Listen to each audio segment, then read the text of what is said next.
obviously a very big E3 for Microsoft. You had a lot of big announcements yesterday.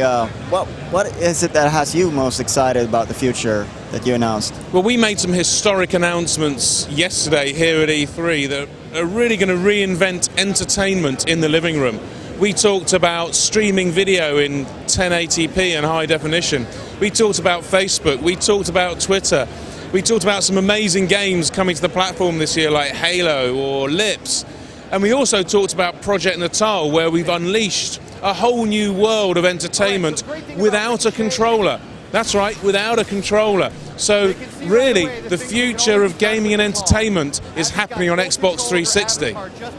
Speaking of the future, but when is that future? Do you have any sort of time frame for it? We've not announced a time for Project Natal, as we call it. What we're doing is really showing people we have great games and entertainment this Christmas, today, but we've also shared our vision.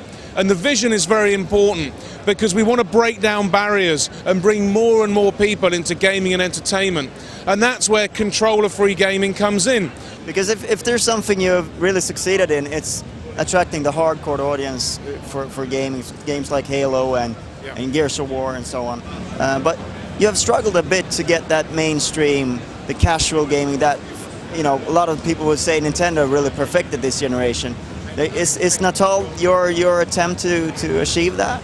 Well, Xbox 360 has been tremendously successful with games like Halo, with games like Gears of War, in appealing to the traditional gamer. But what's very clear, and we see this with Xbox Live, globally we have 20 million members on Xbox Live. We have a streaming video service. We know that people, all people, whether hardcore gamers or casual gamers, want to play on Xbox. You just have to look at Xbox Live Arcade and look at some of the games that people play there. So we know everyone wants to come to Xbox 360, and what we want to do is broaden the appeal, and this is as much for the industry as it is for Xbox 360. Well, certainly we see this being the longest generation of console that the industry has seen for some time. Last year, through updating software and services, we launched new Xbox Experience, so you didn't have to buy a new console. And what we're doing in terms of bringing Facebook and Twitter and Zune Video Marketplace to Xbox and Last.fm is saying we can continue to update the experience you get on Xbox 360 without you having to go out and buy a new console. And that's the way the world's changing, and you'll continue to see that innovation. Regarding the video marketplace, and that is, I'm from Sweden. It's taken a while, but I saw my flag up there on the screen. Are you going to be faster in bringing these services to all the countries all over the world, or is it still going to be slowly brought out to the US first and then UK and so on? We're going to continue to roll out innovation across the world, and you know, I'm delighted that we're going to roll out Zune Video Marketplace to Sweden and to Norway and to Denmark and to Austria and to Switzerland. And we're going to do that because we know across that region there are over 50 million people who want that sort of entertainment. And now that we have the technology to do it, now that we have the infrastructure, we'll do it. And we'll be streaming video in high definition, 1080p, 5.1 Dolby, to give the best experience. No disc, no download, no delay. Sounds like quite a big technical feat. But you're not elaborating on that, right? Well, again, the technology is not important here. To you shouldn't worry about the technology. It should be invisible. We should be just delivering the experience that you want. And consumers today want choice and control, and our job is to give it to them in the way that they really want it. So you obviously made a big announcement with the Halo franchise, with Halo Reach.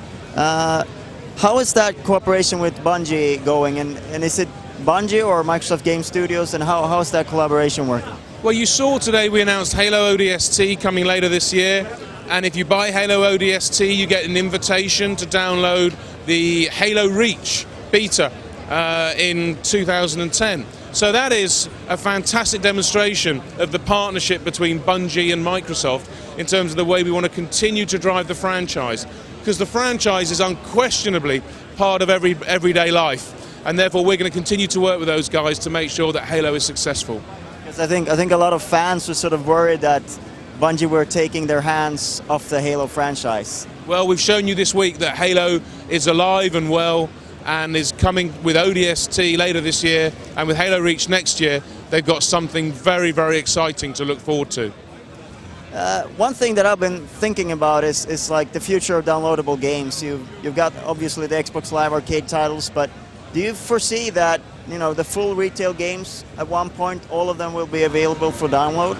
Well, we announced this week that on Xbox 360, the launch of Games on Demand, which is a digital download opportunity for our library of games. And we'll be rolling out Games on Demand in the autumn of this year, and will originally be starting with around about 30 to 35 games that you can download digitally to your Xbox 360, first party, third party games, from Assassin's Creed to Sonic the Hedgehog.